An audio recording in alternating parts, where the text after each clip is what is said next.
Hello everyone, welcome to my third Build Bio rig rundown update on my SCX24 Deadbolt. Just like the last video, I'm going to try and go over everything and link as many products in the description as possible.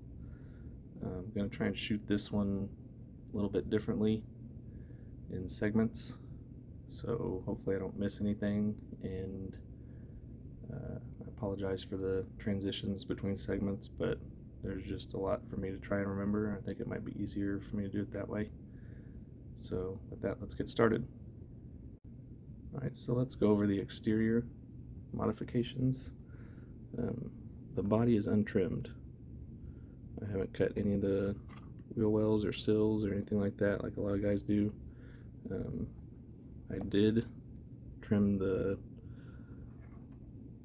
cage lights off the cage and flip that bar over to kind of match the lines of the cage better.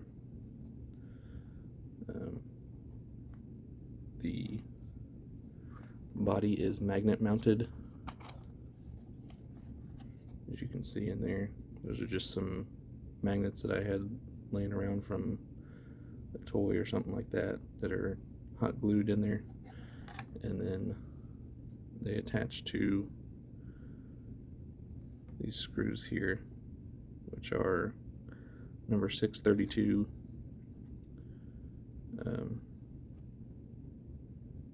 flathead steel screws.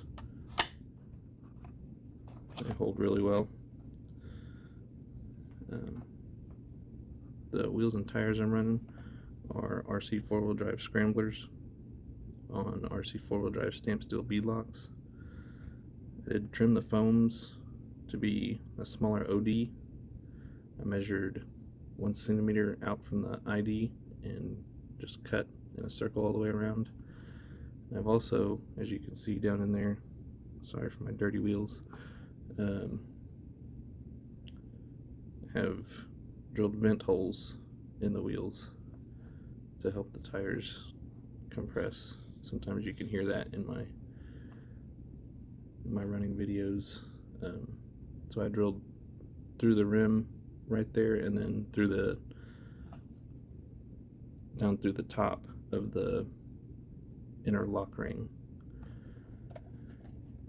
The axles are Hot Racing plus 4mm extension axles. That was the first mod I ever did on this thing, and I can't recommend widening these trucks enough.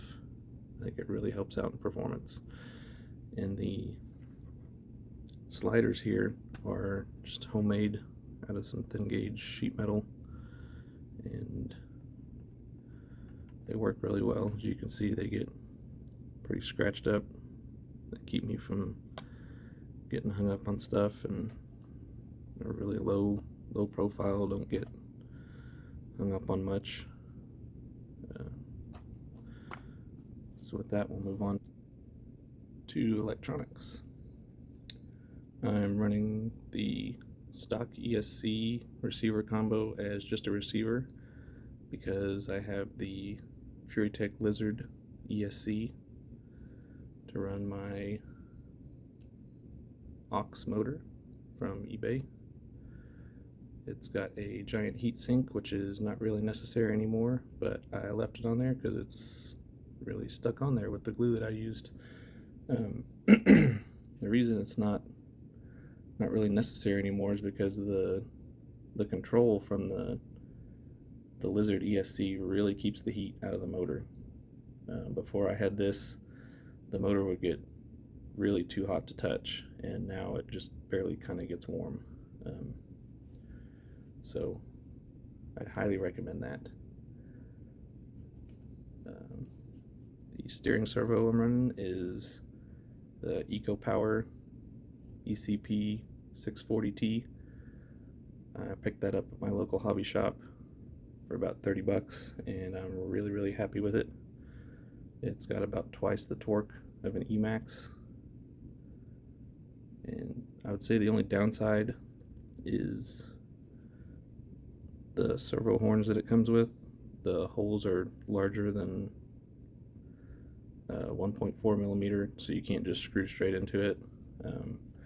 My solution for that was to get some of the what he calls teeny tiny nuts from MOFO RC, and just heated it up with the soldering iron, kind of sunk it into the servo horn so I can screw into that.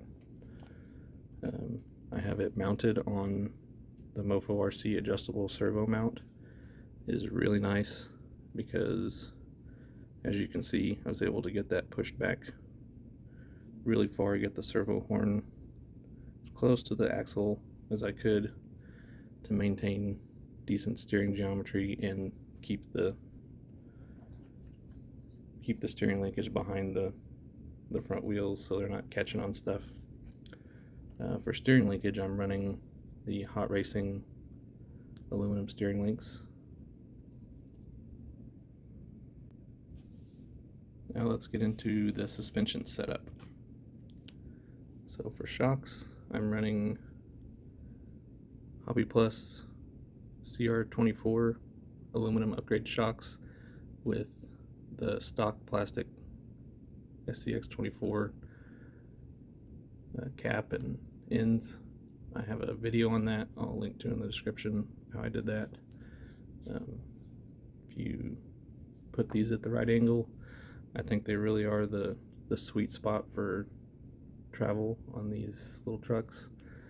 You can get a really good amount of flex out of it. So much so that I actually have limiting straps on the front, and those are just some goody hair rubber bands, hair ties that are hooked under the shock mount on the axle and wrapped up and over the frame and onto a spare ball stud there. For the linkage setup, I did 4-link it in the front, which stretched the wheelbase a little bit. The upper links are Hot Racing high clearance aluminum links, just because I had them.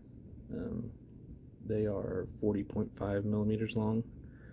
The lower links are handmade high clearance from some steel key stock for like a industrial motor.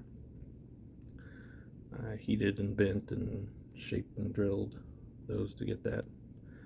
Came out pretty well, I think, and they're a decent amount of weight down low.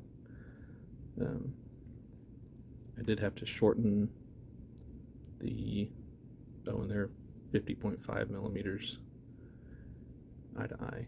I did have to shorten the drive shaft that came with the kit in the box.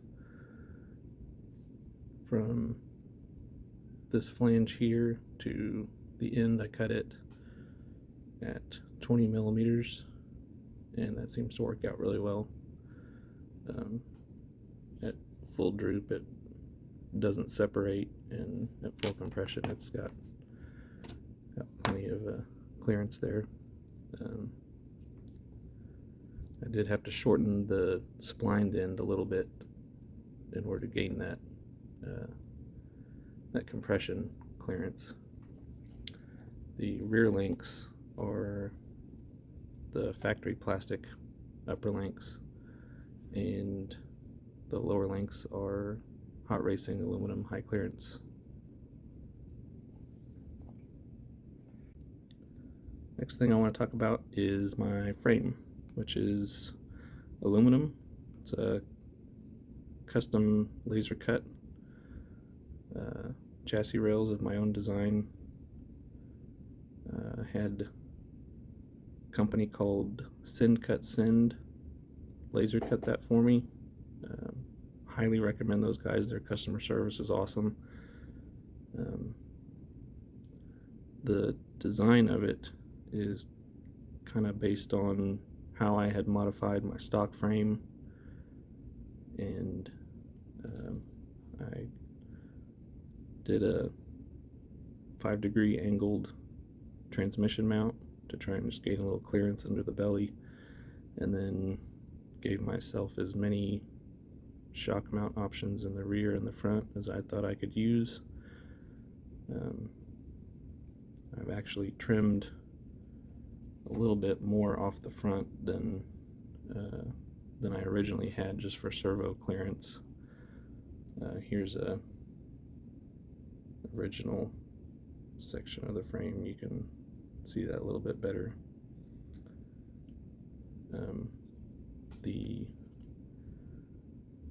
design of it also lets me put my battery up front, and this is actually what's left of the stock ESC tray that I've trimmed up and put some 3M command strip kind of hook and loop solid hold stuff. It's really strong. The batteries rarely come loose. I gotta roll it really hard to knock the batteries loose. But I really like that setup. And then in the back, that's the stock battery tray just screwed into the side. I've trimmed off the longer mounting ears and kind of flipped it around.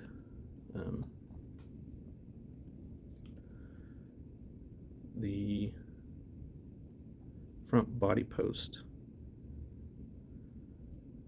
mounts I forgot to mention earlier are actually rear deadbolt shock mounts that a couple of the holes ended up lining up there and worked out really well to do my magnet mount setup. And then this bar going across is just some safety wire, and I drilled some holes in there and ran that across and bent it up so that that bar acts as the suspension stop and not my servo wire hitting the ESC tray down there.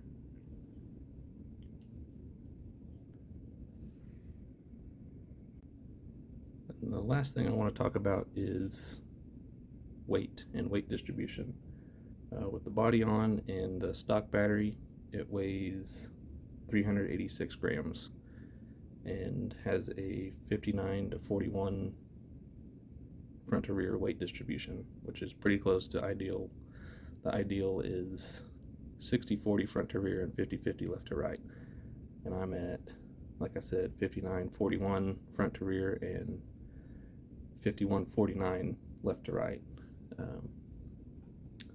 Most of the weight that I've added is up front. It's really not a whole lot, I don't think. I've got 5-gram pancake weights as the spacers on the extended axles. I've got a 9-gram Samex front diff cover. The stock one in the rear is plastic, as you know. And then I have Hot Racing brass steering knuckles that I painted black. Those are 8 grams a piece. And then this little stick-on weight is about 2 grams. And then to balance left to right, we got some more of those stick-on there. I think they were from Hobby Lobby, the Pinewood Derby car stick-on weights, just to balance out the weight of the motor on the other side. I am really happy with the way this thing works. There's really not too much more I have planned for it. I might do the overdrive front axle gears, and I might do a different radio and receiver, like the FlySky GT5 or something like that. I really appreciate you watching my videos. If you like this, hit that like button, comment, subscribe.